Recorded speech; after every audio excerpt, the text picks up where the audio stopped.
안녕하세요. 저는 서양화를 전공하고 동양화 재료에 푹 빠져 작업을 하고 있는 장현주 작가입니다. 작가님 작품 3개에 대한 간단한 소개 부탁드립니다. 네, 저는 어떤 보이는 형상보다 시간의 층, 그러니까 결을 살리는, 쌓는 작업을 하고 있습니다.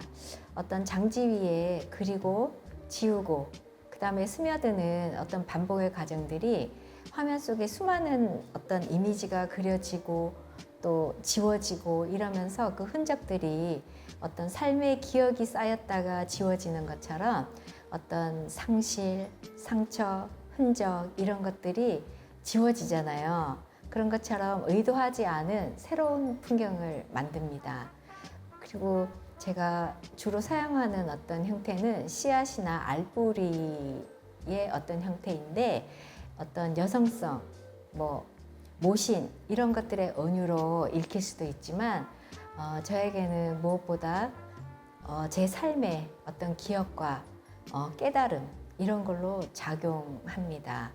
어떤 세밀한 재현보다 그 생성, 진화의 흔적 그리고 보이지 않는 어떤 그 기운들의 움직임을 아주 붓으로 자유롭게 표현하고 있습니다. 네. 작품의 제작 과정이 궁금합니다. 작업은 그 장지, 악교포수를 한 장지에 그 목탄으로 먼저 드로잉을 합니다.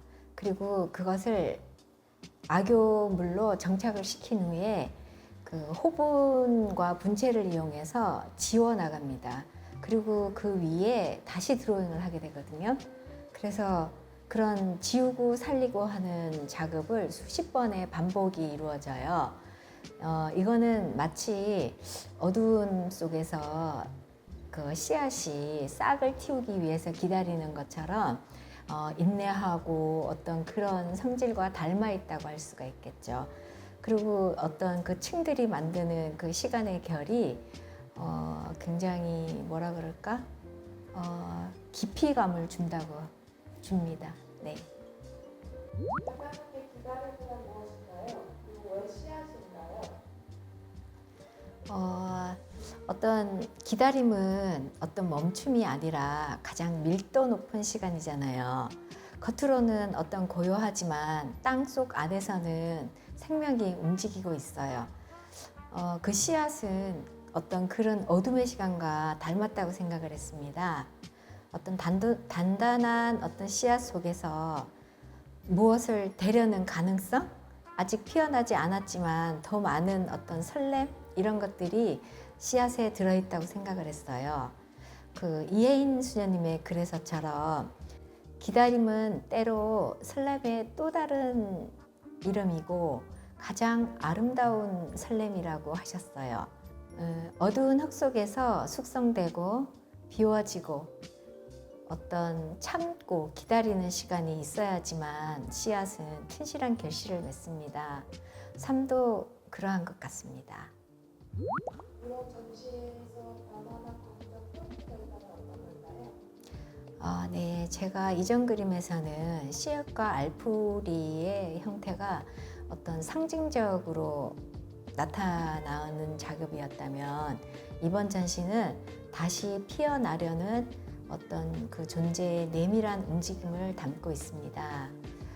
어느 날 씨앗을 보고 있는데 보석 같다는 생각이 들었어요. 어떤 빛나서가 아니라 언젠가 빛나게 될 그 시간을 조용히 품고 있다는 생각이 들었어요. 그것을 어떤 손에 이렇게 쥐고 있으면 지나간 것들에 대한 어떤 그리움도 있을 거고 아직 오지 않은 날들에 대한 기다림과 어떤 설렘 이런 것이 함께 있을 것 같다는 생각 그것들이 또 급겹이 쌓인 어떤 그 시간의 층위를 단순한 어떤 형태를 만들기도 하지만 여백을 만들어 줍니다. 나태주 시인의 풀꽃에서 자세히 보아야 예쁘다. 오래 보아야 사랑스럽다. 너도 그렇다. 라는 문장이 있습니다. 천천히 오래 머물러 자신의 어떤 기억이나 감정을 투영하여 보시면 더욱 재미있는 관람이 되실 것 같습니다. 관람객에게 전하고 싶은 메시지는 무엇인가요? 네, 씨앗이 흙 속에서 어떤 견디는 시간처럼 보이지 않지만 분명히 존재하는 힘을 저는 믿습니다. 그 어떤 겹침 속에서 시간은 꽃이 되고 어둠은 마침내 빛이 되겠죠. 이번 작업은 흙의 깊은 곳에서 천천히 익어온 기다림과 설렘이 같은 밀도로 진동하여 하나의 어떤 풍경을 이루는 순간을 기록했습니다. 아직 차가움이 남아있는 3월의 흙처럼 보이지 않는 시간 속에서도 온도는 분명히 달라지고 있습니다. 기다림은 또 하나의 사랑입니다. 라는 문장처럼 제 그림이 누군가의 어떤 조용한 사랑이 되기를 바랍니다. 네, 감사합니다.